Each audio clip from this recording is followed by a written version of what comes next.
Welcome to the Kindness Chronicles, where, once again, we hope to inject the world with a dose of the Minnesota kindness that it desperately needs.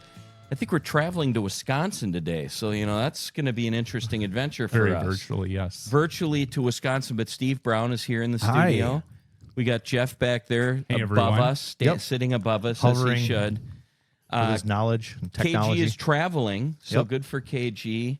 And when isn't he traveling? Only the rare occasions we get to talk to him, which we did last. yeah, couple one of our episodes. co-hosts, for those of you that are joining us, is a sportscaster, travels with the Minnesota Wild, and it's tough to get him on Tuesdays because, well, the Wild's not playing right now, but he is traveling because he gets to have a little fun. He's for on a change. break. Yeah, he's on a break. He's on a kindness mission Yes. / vacation. Yeah, we call that he's on assignment, Yeah. something like that.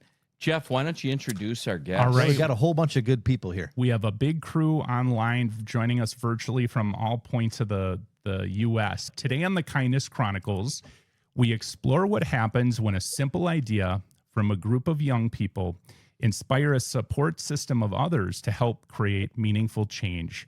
It's a story about initiative, encouragement, and how small beginnings, when nurtured, can grow into a global impact. To help us tell the story, we're joined remotely by several individuals who became part of a kindness ripple effect.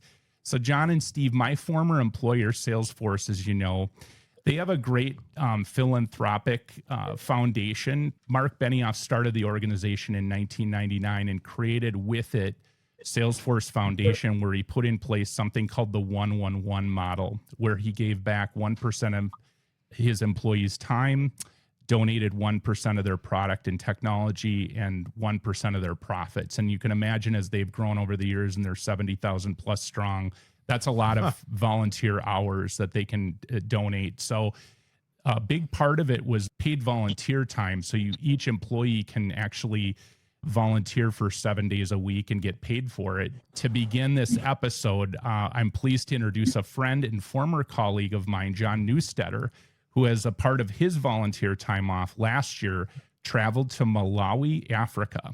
And it was all about helping improve water systems and access for local communities and schools. So John will kick off the episode and we'll introduce some of the others as we go. But welcome, John Newstetter, to the Kindness Chronicles. Woo! Welcome. Thank you. Thank you, Jeff. I All right, appreciate it. you're welcome. Can I just interject? 1% of a big number is a big number. Yeah. I'm not great at Even math, I know that. Yeah. But 1% of that Salesforce money, that's pretty good. And John, Impressive. I would say that 1% of our time this year ended up being 10 million, not this year, but over the life of Salesforce ended up being 10 million hours. Holy That was- smokes. So that was celebrated this year as an accomplishment. So yes, 1% of other numbers such as revenue also was big. Oh, man. Thank you, Jeff Hoffman, for bringing us here today, and the Kindness Chronicles folks for what you do. This is really cool, and we're really pleased to be part of it. So thank you for that. I have a picture up of you in Malawi, and I've got some other videos and things that we can show and use it as reinforcement for the story. But tell us a little about what we're looking at with that picture and your travel last year. I guess I'd start with kind of how we got here a little bit. Just a little bit of a story is that my a friend of mine back from my university days, Paul Trefford, is on the board of the Wash for Life organization, which is represented here through Papa Steve and the team. And with him being on the board, I started to learn a little bit about what they were doing, as Jeff mentioned, wonderful things with regard to education and water in Africa. And I thought, well, I can help a little bit. So I did. But then I started thinking more, and we started realizing that at Salesforce, we have other ways we could help that maybe weren't so common or evident. And as Jeff mentioned, we have that opportunity to take our time off of work. So during the work week, Salesforce encourages us to spend time in the community. So we do get each 7 days of time throughout the year to spend somewhere. So that could be a local food bank, for example, or it could be a country Malawi. across the world that Holy smokes. wasn't known to me. And that's what we chose to do. So I started to think about that and socialized it a little bit around work. I did a few like lunch and learn type sessions, and I met the team here, the Corey and John and Denise, who all had interest in doing something like this. We had common interests, and that's kind of how it all came together is their interest. And then 4 others also joined us, Ferone, Maria, and Anusha, along with my daughter. So if we go back to that picture, Jeff, that's a picture of myself and my daughter in front of one of the wells that our personal donations, our colleagues' donations, and the Salesforce Foundation all put together in order to build one of the wells at one of the schools. And this was a particular photo that shows that. The experience when we visit those schools is amazing. It's beautiful. I mean, the kids come out and song and dance and celebrate the fact that we're there. So it was really, really special. Well, in preparation for this, I've become a student of Malawi. Okay. Malawi, according to AI, is considered the warm heart of Africa because of the kindness and the friendliness of the people there.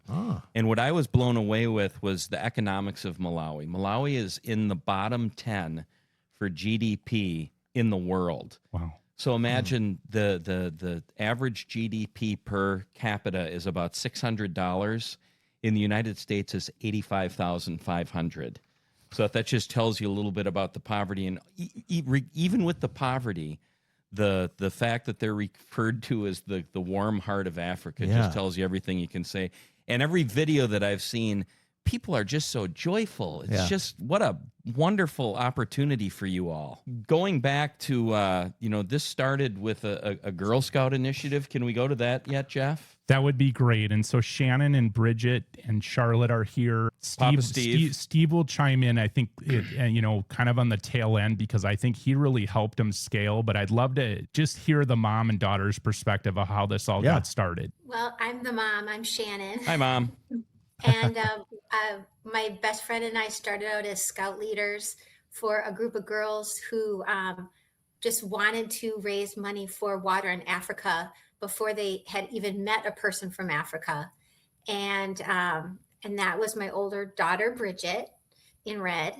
And it's remarkable to me because I think we worked so hard to get them to try to think locally and try to think smaller. And they wanted to think bigger, and they were confident, and they're like, no, we want to raise money for water for Africa.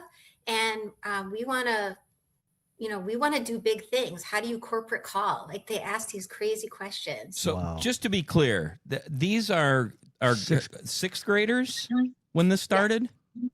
Yes. Yeah.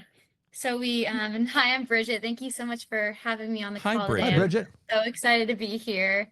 It started out in 6th grade, and we started out with all of our values that we had as Girl Scouts, and we took that and we grew and went globally. And we did start local because it's so important to help your neighbors. I mean, we all have Minnesota and Wisconsin values of helping our neighbors and showing kindness to others. And we took that as a silver award project, and we just wanted to take it further and expand. And the way to do that was to start our own nonprofit organization.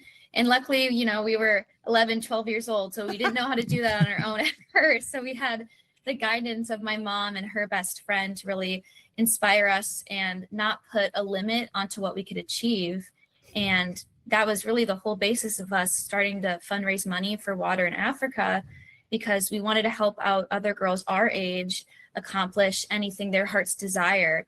And our moms never put a limit on what we could achieve and never said, no, that's too much. They just encouraged us and just kind of went with it when we wanted to do crazy things. So it started small with Christmas caroling door to door, and then, spiraled into boardroom calls and speaking in front of churches and all that good stuff. Wait a second. Yeah. So Jeff and I, were you ever a Boy Scout?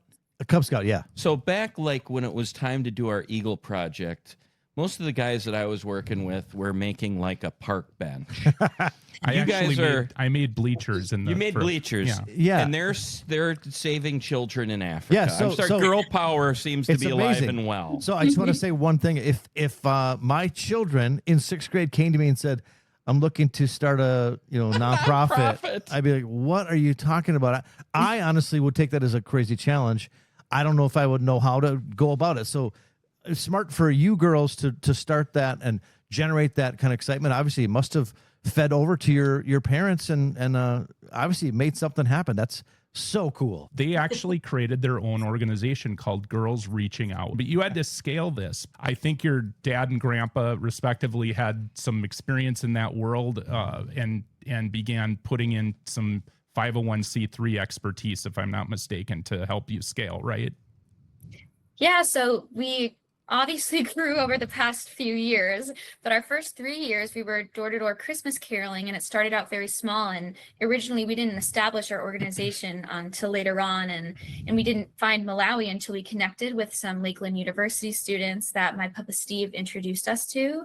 These Malawian students taught us all about their country, and then Lakeland was so gracious to step in as our 501c3 for larger donations, until Papa Steve was able to come in later on, and we decided to keep the project going because, as you know, with the Girl Scouts with Gold Awards and all those projects, the goal is to keep it going and to be an ongoing mission. And we weren't able to continue that unless we did scale. Wow. So that's how we eventually got there. And yeah. Wow. So Malawi, you said that you met some students from Malawi. Is that how you chose Malawi of all places? Yeah, we knew we wanted to do water at first because being in Kohler, we're a few steps away from a Kohler faucet or a Kohler sink or the Great Lakes. We have access to water. And in order to get access to education, you need access to water for all these basic day-to-day things that women and families and young people need. So we got connected with these students from Malawi who came over to learn at Lakeland University to get their masters so they could bring back and teach the teachers of Malawi. And through meeting them and just meeting their kindness, they taught us all about Malawi. And that's what really led us to choose that as our location. And we wouldn't be able to do half of this project without any of those Malawian students. And one of those Malawian students, Patrick Tembwe, is now our main liaison. And basically, none of this would happen without him. And it's all about our Malawian family who's able to help us pull off any of these water projects and any of these wells, from Salesforce to Wash for Life to Grow. None of it would be possible without him. So it was really eye-opening. And we basically have a whole nother family over there that we talk to on a weekly basis, which is just amazing. Wow. So how do you determine what community you're going to build? You've built over 60 wells? Yeah, more than 60.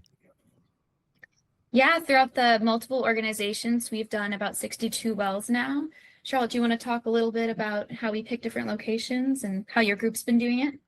Yeah, so hi, I'm Charlotte. I'm in the Grow 2026 chapter. And how our group does that is Grow receives Grow applications from different schools around Malawi, and we assess them based on waitlist time, immediate necessity, and health and waitlist time. And yeah, we kind of go from there, and we really dive deep into using Google Maps to make sure this is a real location. And we just go on from there. And in these Grow forms, it gets very detailed about, we get reports from students, why they would like this water, from teachers, community members, and how they can also support and make this a mutual connection. Yeah, and it was so important to us to have all these wells go in at schools specifically because, we originally wanted to boost up other women and young women across other countries. And the way to do that is to have clean water at schools so girls aren't having to walk miles every day to fetch that for their families. So they're no longer too exhausted to go to school. It's right there in their community, or they're not exposed to waiting in long lines.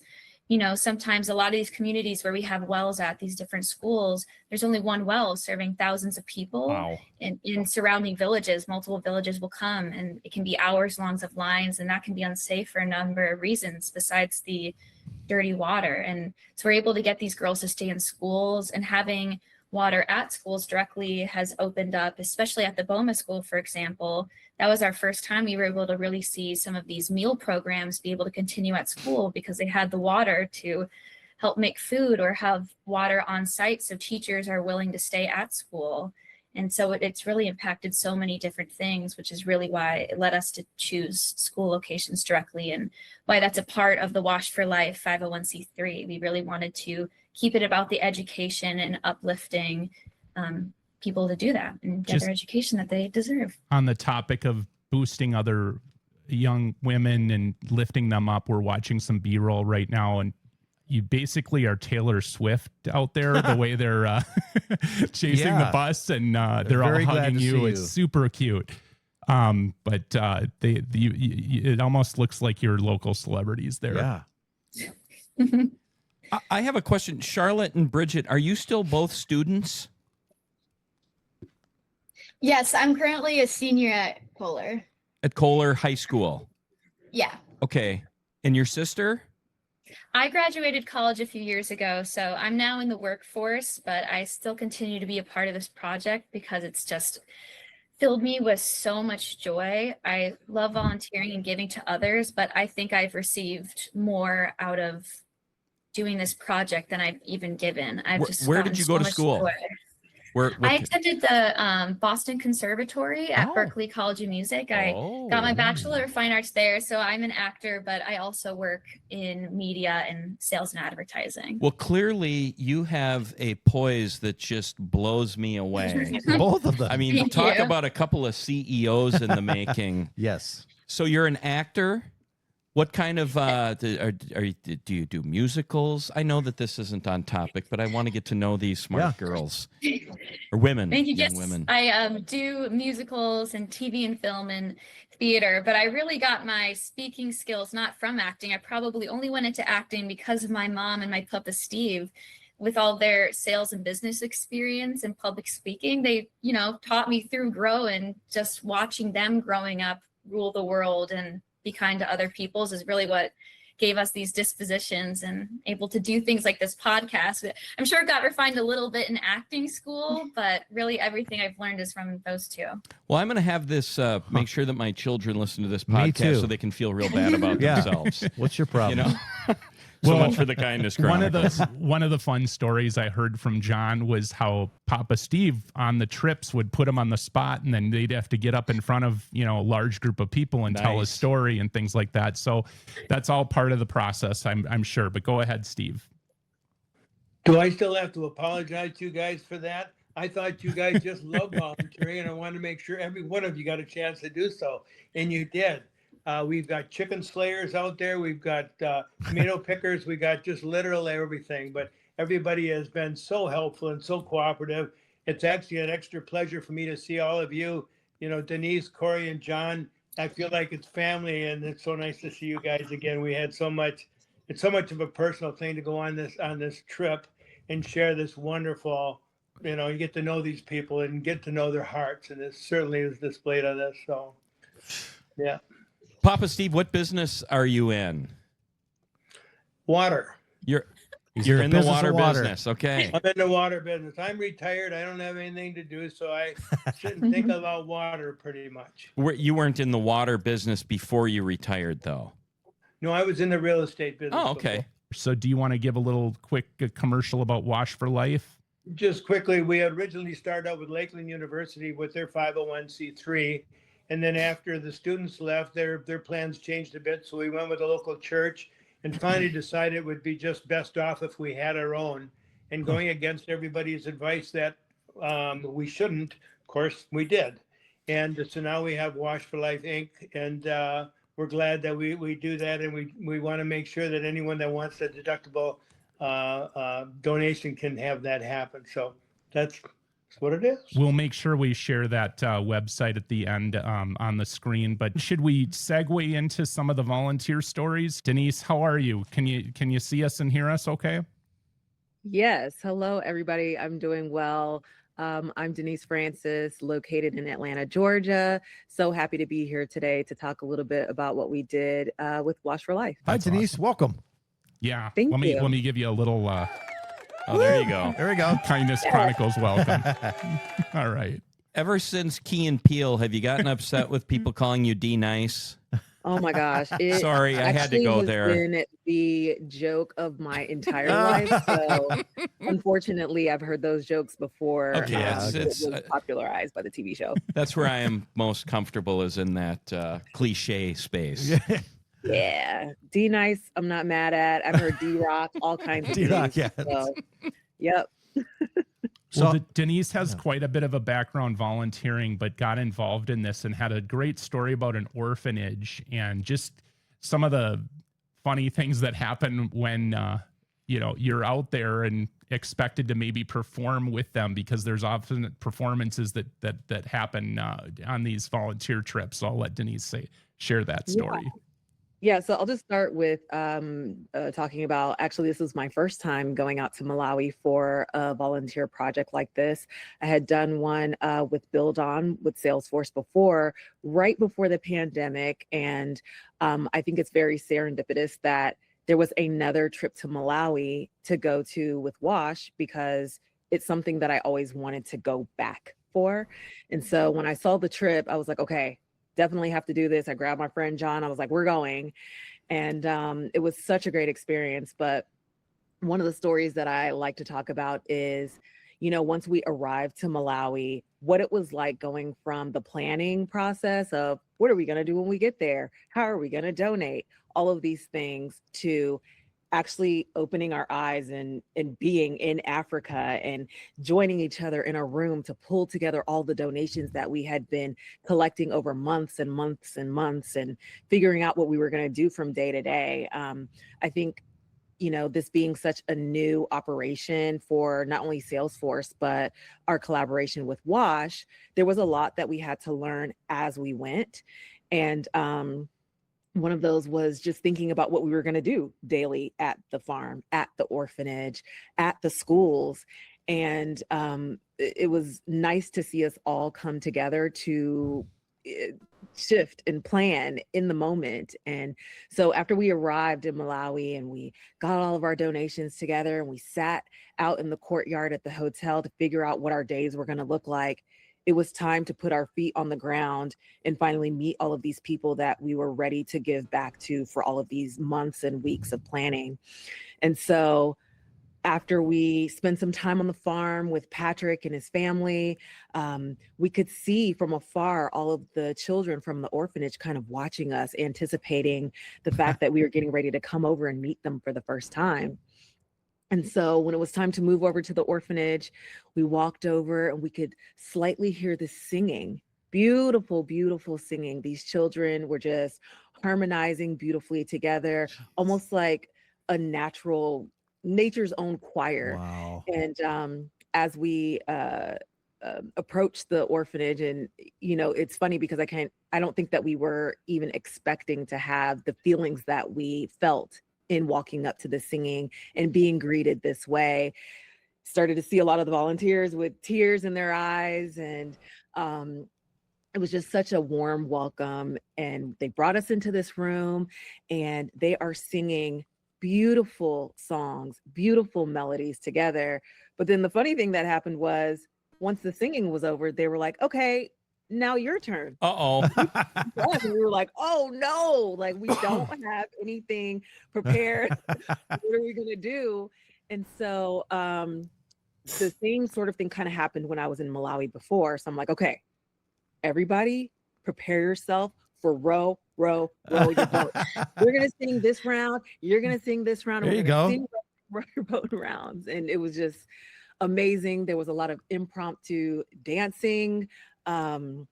But I think that was our first true bonding moment as a team, as a collective, where we were like, okay, this is it. We've come together. We got to come up with something at the last minute. They've given us something. And yes, we've brought things for them, but it's time for us to perform and give something back. Yeah, And it's a so give I and think, take. Yeah.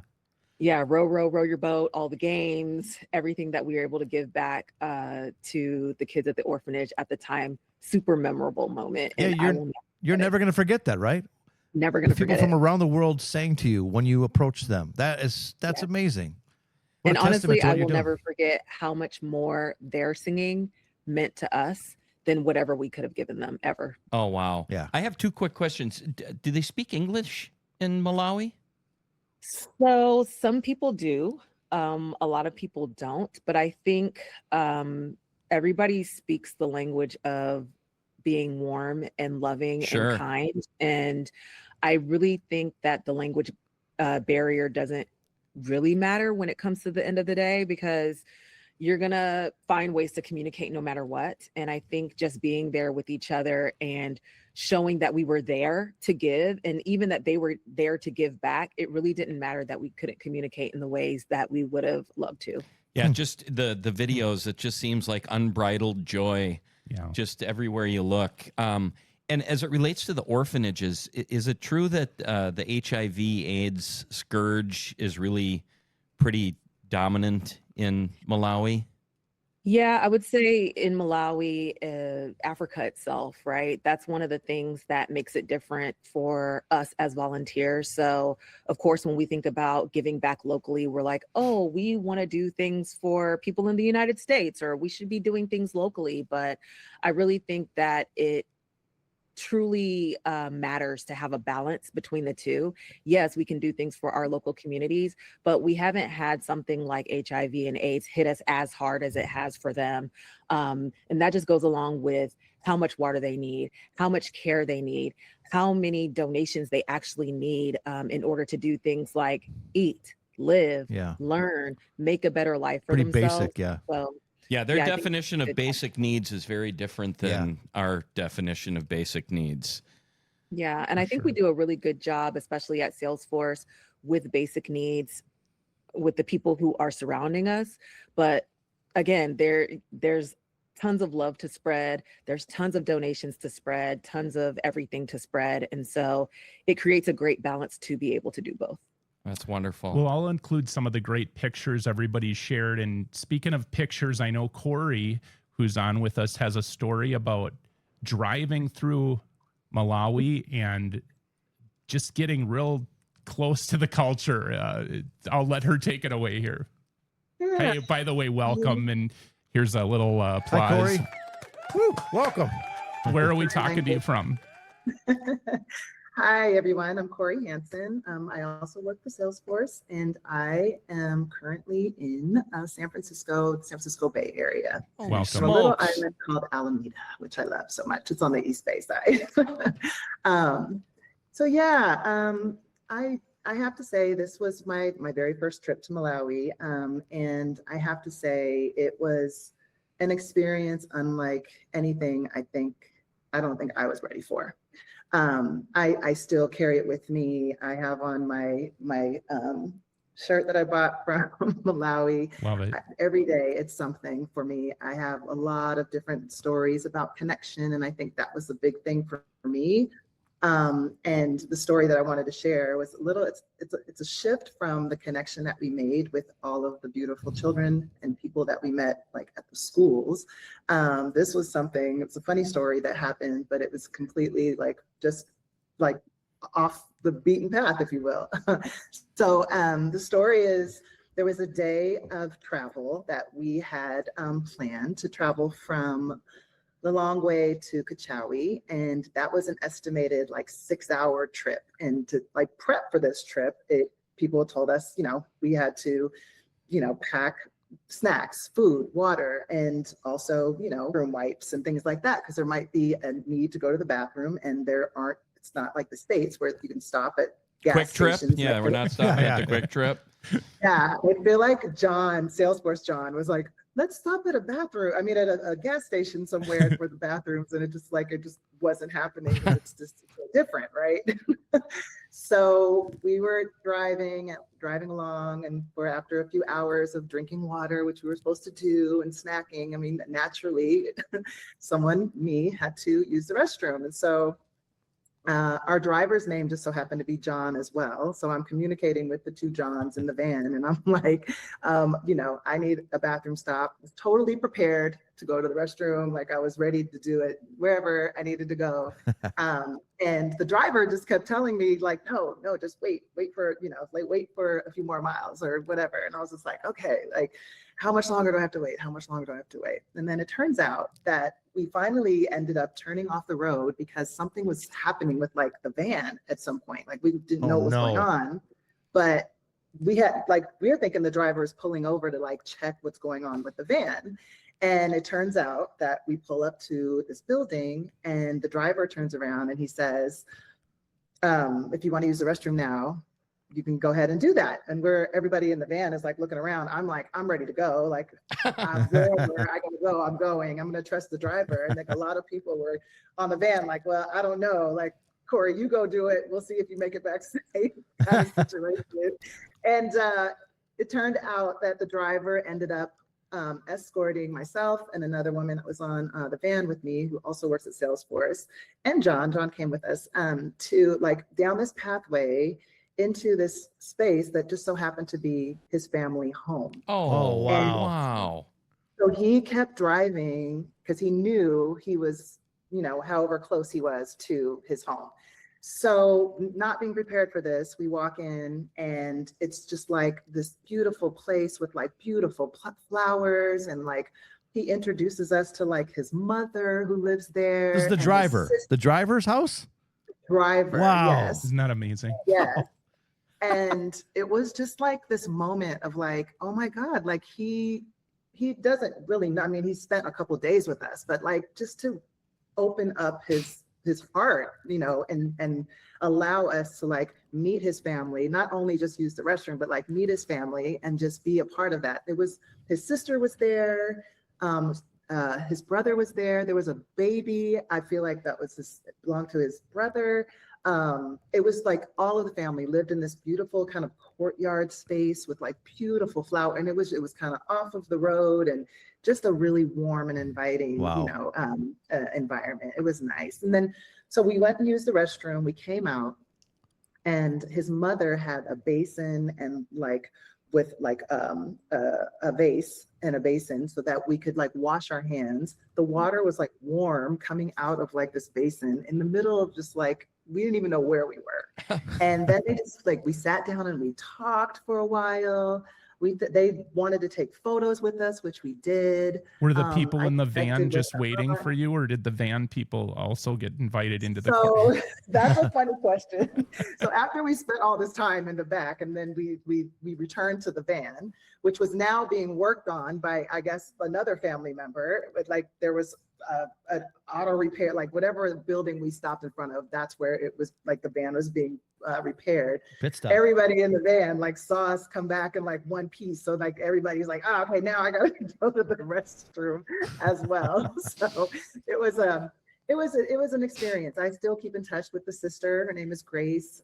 She asked me for my email. We took lots of photos. They wanted to take a lot of photos. They wanted to know all about like what we were doing. It was just a moment that was just really beautiful for me, just kind of like outside of like being on a van for 7 hours to get to like the next school, or Yeah. you know, just, you know, from what we experienced going to, you know, a school of like 3,000 children kind of, you know, chasing this van, which is like, can be a kind of overwhelming, to just like this really peaceful, like, these are the people of Malawi. This is how It's they a treat true people. cultural experience with Yeah. a family. How great is that? You got like- a chance for Oh, that. it was amazing. Thank you, Corey. That was awesome. I love that story. Yeah. And what a great way to get connected. So, John, can you hear us? John Chavez, am I pronouncing it correctly? Chavez. Chavez. All right. Welcome. Where are we talking to you from? Hello, everybody. Thank you so much What's up, for being John? back again. John Chavez. I am based in Seattle, Washington. Also work at Salesforce with John, Denise, and Corey. So, John, we didn't get a chance to talk about your story. You had to drop before we could debrief, but I heard it was kind of funny, but I'll just let you take it away. I know it involves a supermarket. That's all I know. Oh my gosh, the supermarket story. Oh boy. So yeah, I think, you know, Denise kind of teed it up for me a little bit because we spent so much time planning, and, you know, we had Google Docs with all the things that we wanted to take to Malawi. This was my first time going to Africa. It was a dream come true. She let me know about this trip, and I immediately knew I want to go. I want to make this possible. It's something I wanted to do for a very long time. So I had the opportunity. I have packed very carefully. I spent so many weeks packing all my stuff. I thought I was mentally ready, as ready as you could get for something like this. And then just before the work even started, then, you know, everything changed, right? So I flew. The plan for me was to fly from Seattle to Atlanta. I was going to be with Denise and then fly out together. What we planned to do was we were looking at flight prices. And so what was cheaper for us was to go through Dubai and then go to Malawi after that, right? So we get to Atlanta, had a nice dinner. We are on the runway, and then right away, something's wrong. Plane's not going. We're thinking, what is happening here? We are delayed by 3 hours. Oh, boy. And so our connection was going to be Paris. So it's going to be Atlanta, Paris, Dubai. We're thinking, oh my goodness. Anyways, we finally made it to Paris. And then once we were there, oh my gosh, everything is a mess. They don't know who we are. They don't have our plane tickets. They don't know anything. They're just kind of trying to put us on a plane to get us to Dubai, right? Denise, I don't remember what the time was, like midnight, Paris local time. We're like sleepy. We don't know if our bags are going to make it. Anyways, we're just thinking, let's just get to Dubai.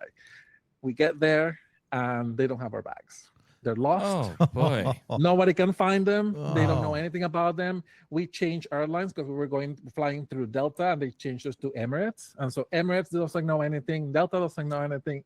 Complete loss. So we have 3 days before Malawi to figure something out, to find our bags or do something. So again, we get to our hotel, and the first thing I said to Denise, I'm like, I need clothes. I basically only had a small duffel bag with like one change of clothes. I need something to, like, for these 3 days at least, just before they find our bags, thinking they're gonna find them. We ended up at this supermarket down the road from our hotel, and we're thinking, okay, somehow they have clothes, because I was like, I just see detergent, I see food, but these supermarkets in Dubai have everything. You go in and it's just like a mesh of everything, from electronics all the way to, clothes and everything. It's like a super Target. Yeah. So we're looking through shirts. All the sizes are small. I'm thinking, you just pick a couple ones. I'm wearing one right now. This is one of the ones I picked. Not bad. So Not bad. I still kept it.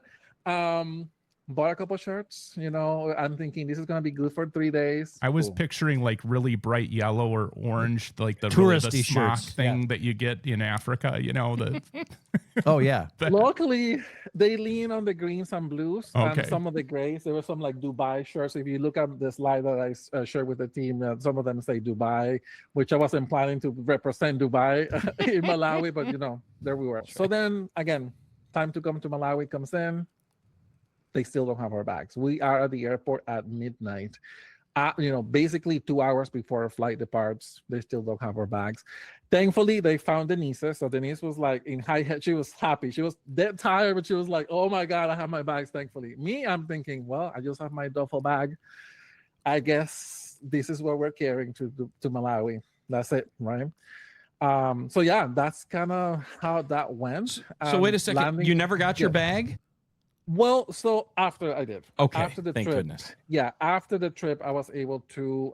After the trip. They found them. After the trip, they were able to find them, thankfully. So, but then at that point, I was like, I have all this luggage. I was planning to leave so many things behind that now I had to carry with me. Yeah, because I a lot of like stuff I wanted to like gift away or like leave for the kids as well. So I had to bring all of that back to me. You could have, to Seattle. You could have left everyone the shirt that said I came to Dubai and all I got was this crummy T-shirt.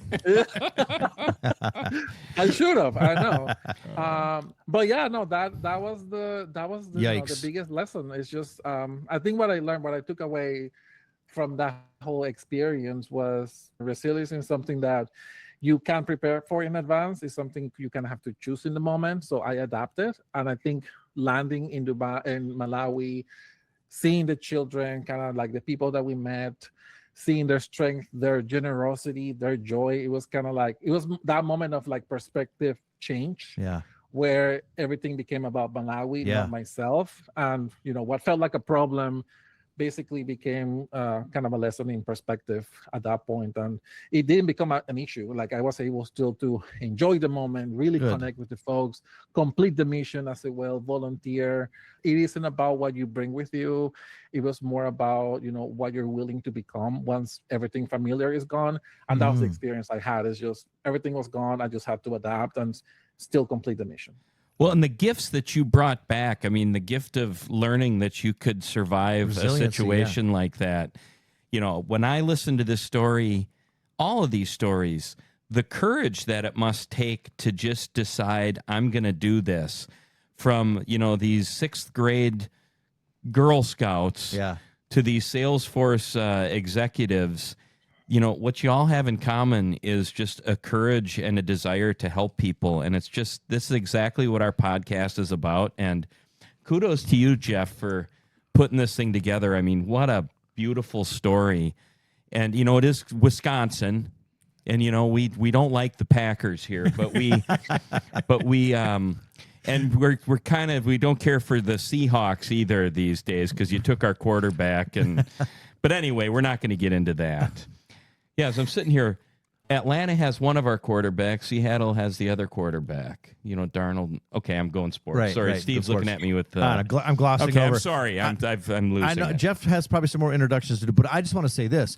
I feel like the commonality I'm already hearing from you guys is that you all went into this with open hearts about doing something good, and it sounds like you're coming back more fulfilled than you could have even brought. It's what an amazing thing that this is done. Sounds like for you, and what your experience is coming back, what you brought home with you was something completely that you didn't expect. I think that's really a testament.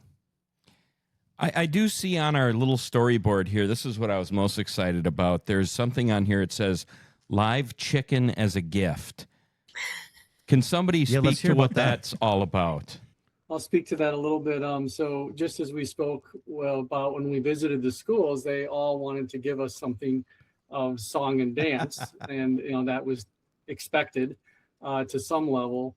But as we gave physical items, there was one particular school that wanted to give us something back, and that ended up being a chicken. And here we are traveling around in our vans, staying in hotels of which they probably can't really dream of what would be like. And what are we going to do with the chicken? It was live, and it had to stay in their van. Yeah. So we had a couple days worth of, well, who has the chicken or where did the chicken go? And we still had it until we found the right situation to give it to somebody else that actually could use the chicken. Did we name the chicken? I think that chicken went nameless. Yeah. Okay, just chicken. Yeah, Yes. chicken. I suppose if you name it, then you're going to feel too close to it and then giving it up for adoption. I understand there was an elephant maybe toward the tail end of the trip. And by the way, I'll just make a comment, and if anyone wants to weigh in too, it must be kind of cool for the girls, Bridget and Charlotte, to see these Salesforce volunteers that have sort of followed in their footsteps, because I know they didn't go. You started this. Yeah, pretty neat. But go ahead, whoever wants to talk about the elephant. At the tail end of the trip, we were to the beautiful safari.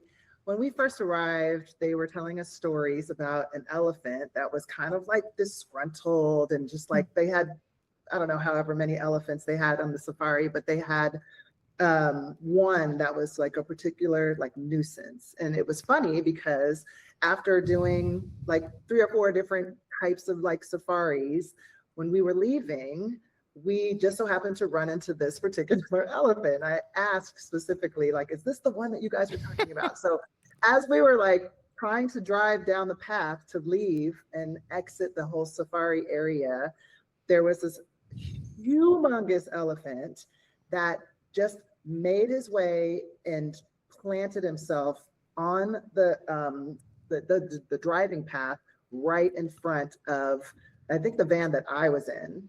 And we were in 2 different vans. And it was funny because our driver was like, I am not going to challenge this elephant. And good idea. He was there. Yeah, he was there. The elephant was like flapping his ears and like walking towards us, but like he didn't charge us or anything. It was just kind of like, it was this moment where we were like, okay, like he just doesn't want us to leave, right? And we're all like kind of scared, but like this is also kind of interesting. Like, how do we feel? And like I remember my driver just kicking it like the whole van into like reverse and like backing up and like going around like a bush and kind of like hiding. And then some of the safari folks that took us out on the trails and the safaris, like they jumped into a van and they sped around us and literally like did this, like, I don't even know. It had like a whole like, went up against like this elephant with their van, and they were like scooting it forward and like revving the engine to kind of like make him move, and he wasn't moving. He was just there, like he just wanted to, like, I don't know. John told me maybe that some of the team members ascribed some meaning to that, like you weren't to leave Africa or something, right? Elephant wall. 1,000%. I think I looked at it like that. I looked at it like, oh, this, like, they just don't want us to leave. And I know this is for Salesforce of 8 volunteers that went from Salesforce. Did you dig wells? We ended up being able to do many things, but a lot of that, thank you to John. Oh, me, John? Yeah, John. I was thinking you, Chavez. You raised the extra money that we actually were just able to allocate toward the roof fixing project. We learned about one of the schools that had lost their roof through a storm, I believe, and there was a need, and we had some funds that were able to go toward that, as well as collectively among all of us, we were able to build a well for at one of the particular schools that we visited. Yeah, and I think for also from the Salesforce perspective, we wanted to raise money, which we knew we wanted to support WASH's extended mission, which again it went to the roof of the orphanage. In general, on the ground, our mission was to learn about the impact of the well. So we did a lot of work connecting with the extended impact of a well on a school, so understanding what beyond the well, what else the schools needed, what other resources the kids were looking forward to having, and then also understand the system of the wells, because from us we're all about scaling and making sure that we just don't do one thing once and then you just abandon it. We were thinking, once a well is built, what happens to that well? How's the maintenance of that well? What is the impact to the local community? So Denise had a great interview with one of the technicians, for example, and she explained how having that job changed her life. And, it was something that she was really proud of doing in one of the schools. And it was a beautiful conversation. It's one of the better interviews we have from the trip. Really, really impactful at the work and the impact of those wells. So for us, it was a lot of reconnaissance, understanding that impact, and again, how we can scale that work to other schools once we were able to raise more money and kind of keep that going. How long were you there? Oh my gosh, we were for less than a week, like 4 days, 4 or 5 days. You got that accomplished in 4 or 5 days. Amazing. Wow. It's a whirlwind it's trip. a lot of driving around and going to different schools. Definitely felt like Taylor Swift landing at some of those schools, all the kids screaming behind you. It was really, really beautiful. Every time we went to a new school. Well, in that elephant experience, you're not going to get at Animal Kingdom in Orlando. Probably not. Probably not. No, that's the real deal. So, John Newstetter, I know as we kind of wrap this up here, you're organizing a 2026 trip. We'll make sure that we put the website up, the Wash for Life donate page. And what are you trying to do and accomplish here for 2026?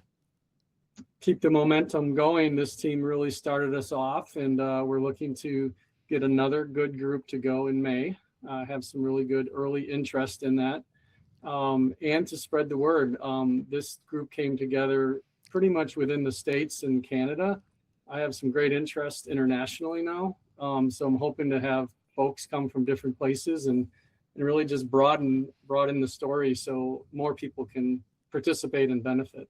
Awesome. So Jeff gave us a really great breakdown of all this stuff and a lot of background on all you guys and a bunch of links to look at and stuff. What popped out to me was this beautiful song that Shannon sang. Impossible to reach alone. Together we'll break through the stone. So, Shannon, I want to ask you about that song, and I want to know if you wrote that song.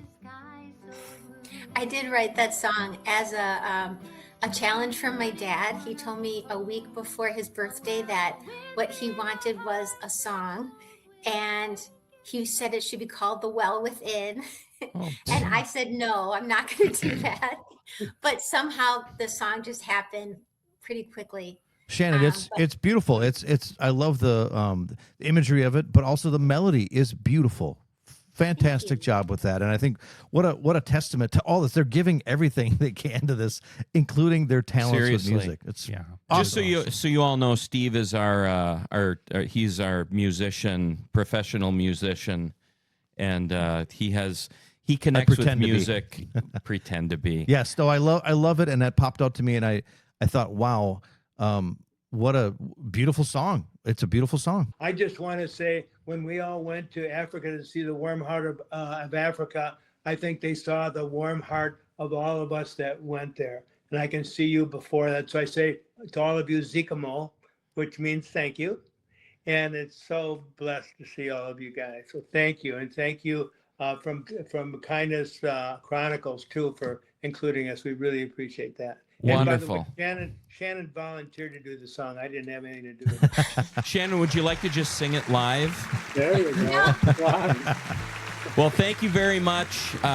Really appreciate. Real quick, how much money are you trying to raise for this trip? One well cost $8,500, and that would be awesome if we can build one more. Oh. Wonderful.